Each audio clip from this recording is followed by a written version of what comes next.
Hello, I'm Andrew Barnowak, and today I'm going to be talking about the dialectical theory. A little background on it. The dialectical theory was first founded and researched by Leslie Baxter and Barbara Montgomery. And there's three main aspects for that Baxter and Montgomery came up with for relationships, and they're called and known as the relational dialects.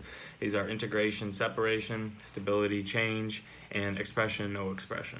Now, all three of these play an important part in relationships, and at the core of all three of these dialects, in order for relationships to properly grow, is there must be the interdependence and independence.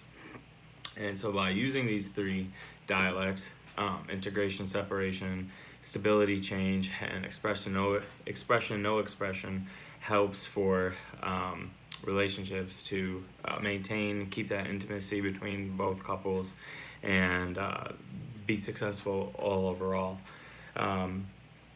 Basically, the integration separation, states that it's important for there to be for the two individuals in a relationship to have their own lives, in a sense. Yes, you're together. Yes, you're eventually planning on getting married, starting a family, and even throughout all these different stages of a relationship, it's important that you each have your own independence and you have your own personal life separate from the being a couple together.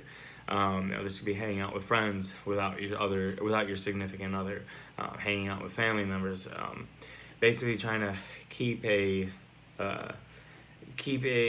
relationship that functions without making it constantly that you two have to do everything together.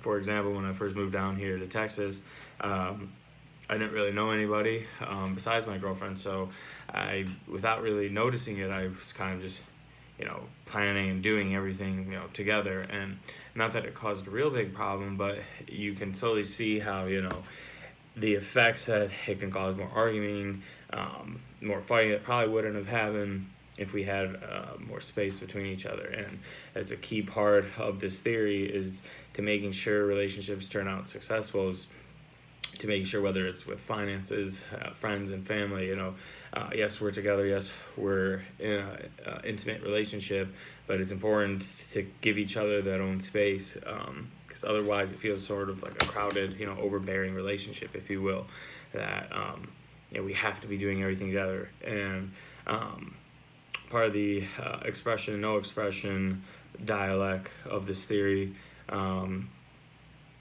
can go hand in hand with the interdependence aspect, in terms of, yes, honesty, integrity, and the openness, communicating with one another is very important. But at the same time, making sure that you both are allowed to kind of not feel pressure into doing everything together with one another. And in order for this relationship works out, there needs to be that fine line of agreement that both partners understand with one another, that okay, sometimes I'm gonna go and hang out with my friends, and you go and hang out with your friends, but also keeping a somewhat of a routine together, and also implementing some changes. So we go to work, we come home, during the weekdays, come home from work, we eat, we do our normal weekday things, and then on the weekend, right, one night you go out with your friends, I go out with my friends, and then keeping a change into the normal routine of, hey, we're gonna go on a little trip, spur of the moment, or hey, we're gonna go out to dinner,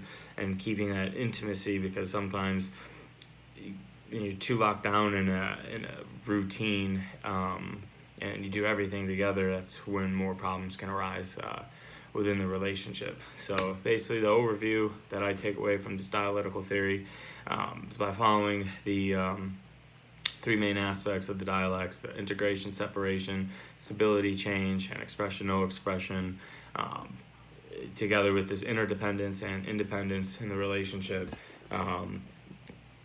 recognizing these and defining them with your significant other will lead to an overall more successful relationship.